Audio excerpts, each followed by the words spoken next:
Hi everyone, Coldon here with another Vox Immortalis Commentary guide. This video is for the Conclave of Wind and Throne of the Four Winds, and it shows the normal 10-man version. As has been the case with many videos recently, this is slowed down a great deal because there's a lot to talk about and it's a very short fight. So this is a council-based fight because you have to fight 3 Conclave members simultaneously. And as you can see, they all get their own platform. So there's Nazir, who's the Frost-based member. In the back right, you can kind of see Rohash, very tiny, who's wind-based. And on the west side, which you won't see for a while, is Anshaw, which is nature-based.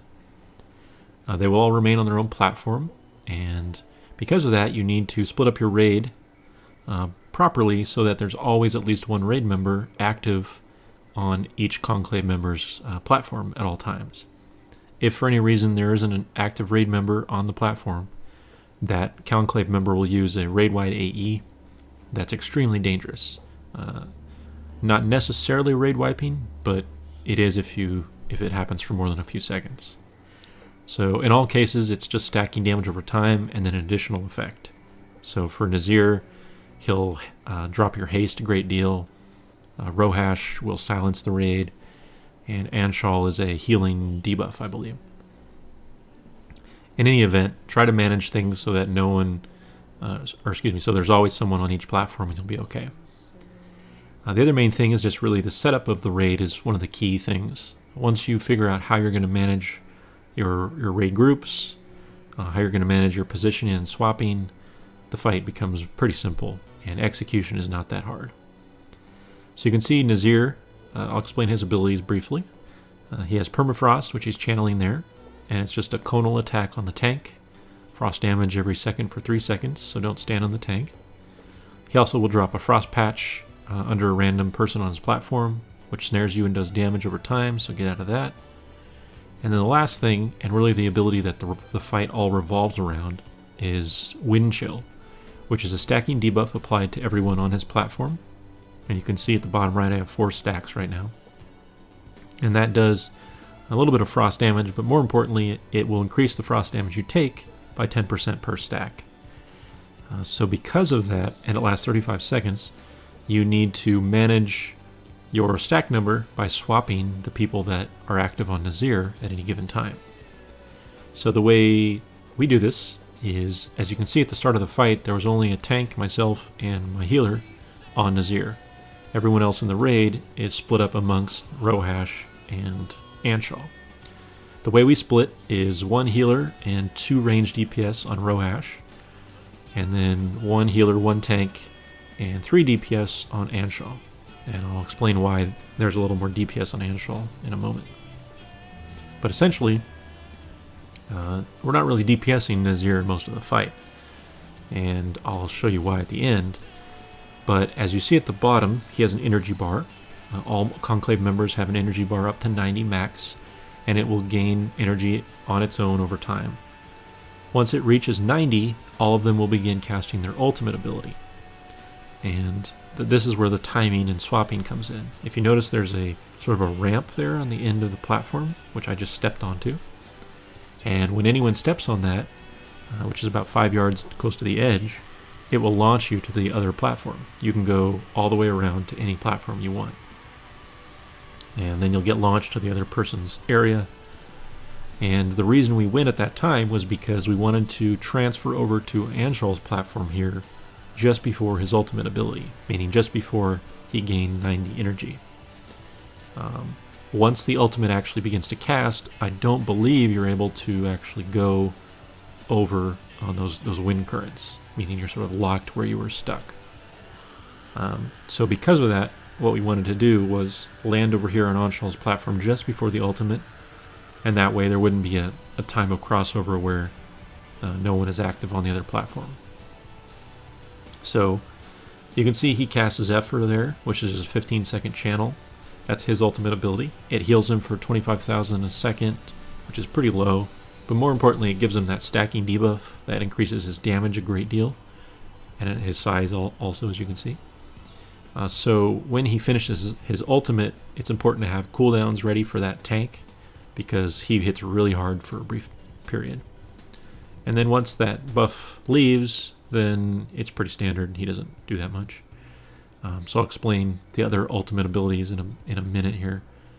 Anshaw will cast Soothing Breeze, which he's going to do in a moment. And that will leave a green swirl on the ground that he's casting now, underneath him. And it just will heal him for a pretty significant amount every second that he's standing in it. It will also heal the adds that he's going to spawn in a moment, if they're in it. So it's important that no one stands in that. Also, it's important the tank on Anshaw keeps him around the edge of the platform, because if he casts a Soothing Breeze in the center, where if you tank him in the middle and he casts a Soothing Breeze effect there, just before his ultimate, he will port to the center during the ultimate, which they all do, and then he'll be standing in that Soothing Breeze and getting healed for 15 seconds, which is a great deal of healing. So just try to tank him on the edge somewhere. And then his other ability, as I mentioned, he'll cast adds. So he does Nurture, which he's doing right now. And then once that's finished, 5 creeper plant adds will spawn. They're all fairly weak, but when they get low health and die, they have sort of an AE pulse effect, which applies a debuff to people near them. And because of that, we found it was actually easier for the healer to not tank them in the normal method, meaning not to just gather all 5 of them up on your tank, but to sort of have each DPS pick one at random and kill it by themselves away from each other. So that's kind of what we do, and that makes it quite a bit easier for the healer to heal everyone. Other than that, once the adds spawn, that should be your main focus for all your DPS. And that's the reason we have 3 DPS on Anshaw here versus 2 on Rohash. Because even though Anshaw has lower health, you're just kind of wasting more time because you have to kill adds and all that stuff. And he heals himself, things like that. So we focus all the adds down. You can see they're doing that sort of purple explosion, and that's giving the Toxic Spore debuff. So we just kind of keep them spread a little bit. And then once they die, DPS can go back on Anshaw. So you'll notice that his health is getting pretty low, and you won't be able to see it, but Rohash, the caster guy, is also getting low. So what we're trying to do is simultaneously kill Anshaw and Rohash, because the moment the first Conclave member dies, they will begin casting a 60-second channel ability called Gather Strength, and if they finish that cast, they will fully heal themselves, and you won't win, obviously. So once the first one dies, you have 60 seconds to finish off the other 2. So we try to kill Anshaw and Rohash simultaneously, and then everyone in the raid finishes Nazir within 60 seconds, and it's pretty simple. So you can see we just finished him off. He's doing the Gather Strength now. So everybody's going over to the platform, and we're going back to Nazir. Rohash just died for the casters, so they're doing the same thing to go to Nazir's platform.